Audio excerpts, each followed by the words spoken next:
আসসালামু আলাইকুম। Chair up presents chair প্লেতে সকলকে আমন্ত্রণ।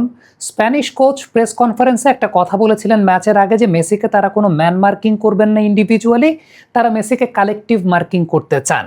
এর পেছনে কারণটা তিনি দর্শিয়েছিলেন যে আজ থেকে ২১ বছর আগে তিনি যখন সেভিয়া যুবদলের কোচ ছিলেন তখন বার্সেলোনা যুবদলের সঙ্গে খেলাতে মেসিকে ম্যান মার্কিং করতে গিয়ে সর্বনাশ হয়েছিল। ৪টা গোল তারা কনসিড করেছিল, কারণ যাকে মার্কিংয়ের জন্য রেখেছিলেন ৭০ মিনিট পরে তিনি যখন ইয়েলো কার্ড খেয়েছিলেন তাকে বাধ্য হয়ে উঠে নিতে হয়েছিল। এরপরে লিওনেল মেসি একাই ৪টা গোল করেছিলেন। এই ম্যাচটাতেও স্প্যানিশ কোচ তার সেই ট্যাকটিক্স অনুযায়ী, যেটা তিনি প্রেস কনফারেন্সে বলেছিলেন যে মেসিকে ম্যান মার্কিং না কালেকটিভ মার্কিংয়ের ফাঁদে ফেলেই মেসিকে আসলে পুরোপুরি আটকে রেখেছিল স্পেন, এবং মেসিকে একেবারেই তারা আসলে খেলতে দেন নাই।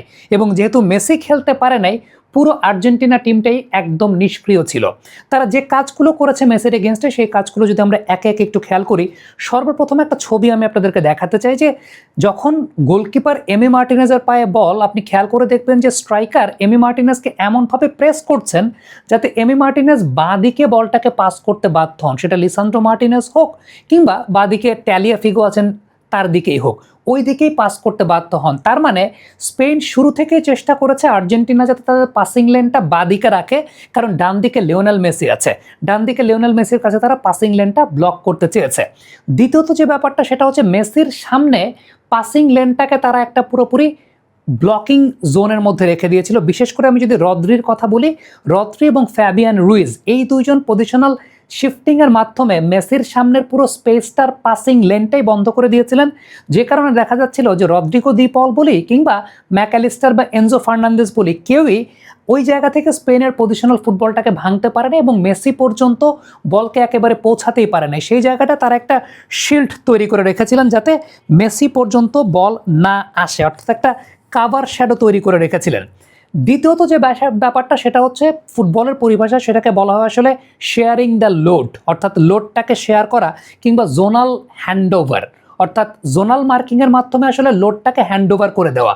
খেয়াল করে দেখবেন যে সময়টা আসলে মেসি একটু বাদিকে সরে যাচ্ছিলেন, ওই টাইমটাতে কুকুরিয়া আসলে তার সঙ্গে ছিলেন। কুকুরিয়া তাকে ওই জায়গাটাতে ডিস্টার্ব করার চেষ্টা করছিলেন বা তাকে ওইরকমভাবে নড়তেই দেন নাই। আবার যখন মেসি মাঝখানের দিকে চলে যাচ্ছেন, কুকুরিয়া সে দায়িত্বটা কিন্তু আলটিমেটলি হ্যান্ড ওভার করছিলেন টুয়ার্ডস রদ্রি ওই জায়গাটা থেকে ইভেন কুবার্সিকেও দেখা যাচ্ছিল আলটিমেটলি লিওনেল মেসিকে পুরোপুরিভাবে কোনোভাবে ওই জায়গাটা মুভমেন্ট কিংবা তাকে কোনো প্রকার টার্ন করতে দেয় নাই।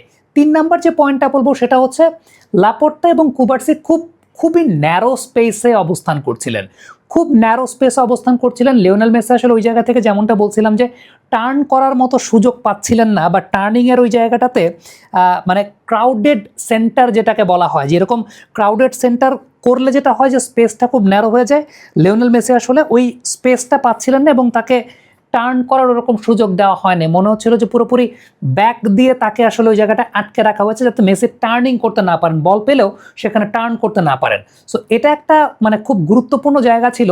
সবচাইতে ইম্পর্টেন্ট যে ব্যাপারটা পাসিং লেনটা বন্ধ করে দেওয়া, এবং স্পেন আসলে সত্যি কথা বলতে কাউন্টার প্রেসিংটা এত অ্যাকুরেটলি করেছে, এত ভালোভাবে করেছে, আর্জেন্টিনাকে পুরোপুরি আউটপ্লেড করে দিয়েছে। খেলাটা আসলে শেষ হয়ে গেছে, বল যখন এনজো ফার্নান্দেজ, রদ্রিগো দি পল কিংবা ম্যাকঅ্যালিস্টার ওই রকম জোনটাতে ছিল, তখনই 5 থেকে 6 সেকেন্ডের মধ্যে স্পেন আসলে আবার পজিশনটা দখল করে ফেলেছে।